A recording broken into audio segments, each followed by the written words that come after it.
Ashe, the Frost Archer.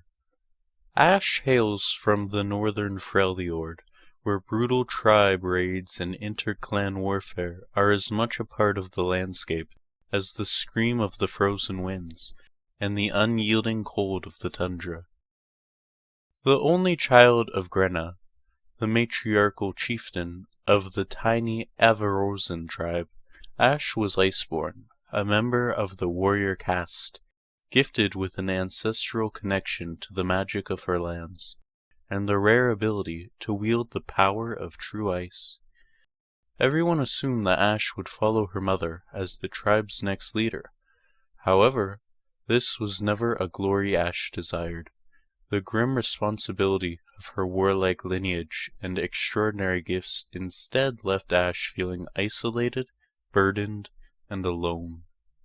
Her only respite was when Sejuani, an Iceborn girl from a sister tribe, would stay with them for the summer hunts around the Orncoal Rocks.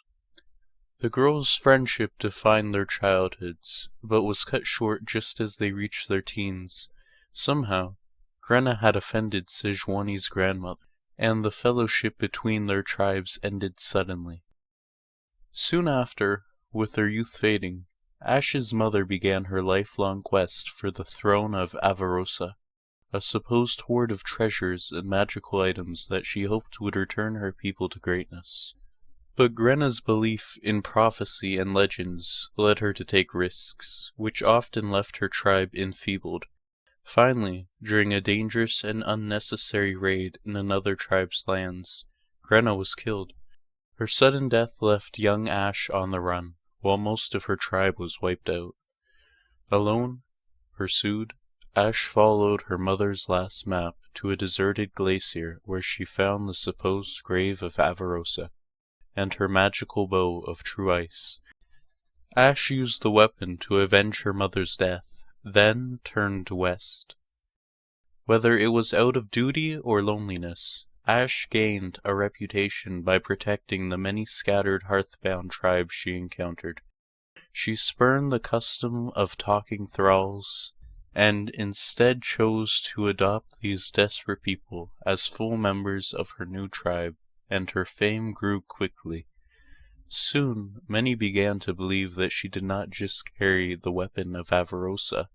Ashe was the legend herself, reborn and destined to reunite Freljord. But tall tales would not feed her followers, and their long march south left the tribe on the verge of starvation. So, Ashe leveraged the myths surrounding her, using them to form alliances with the powerful and land-rich southern tribes, promising to unite them into a nation capable of challenging neighboring kingdoms. These new alliances brought new dangers, and Ashe quickly found herself at the center of a political feud. A war mother, as Freljordian tribal leaders are known, was expected to wed, and taking a husband from one of the major tribes would anger the others.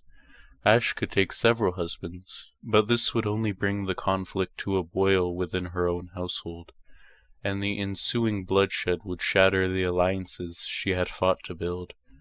Her answer was an impoverished vagabond from a mountain clan that had been nearly wiped out, the warrior Tryndamere. He was neither a spirit walker nor blessed with any elemental powers, but upon his arrival in Ashe's new capital, Tryndamere had thrown himself into every dueling ring he could find. He fought with abandon, desperate to prove the destitute survivors of his clan were worthy of adoption by one of the stronger tribes. But even for Freljord, his brutal fighting style and extraordinary vitality were unsettling, and many suspected he was touched by dark magic. Ignoring this, Ashe offered to adopt his people as her own if he became her first and only bloodsworn. Tryndamere accepted reluctantly. Though a political marriage, the attraction they felt for each other was palpable, and slowly a true affection blossomed. Now, Ashe stands at the head of the largest coalition of Freljordian tribes in many generations.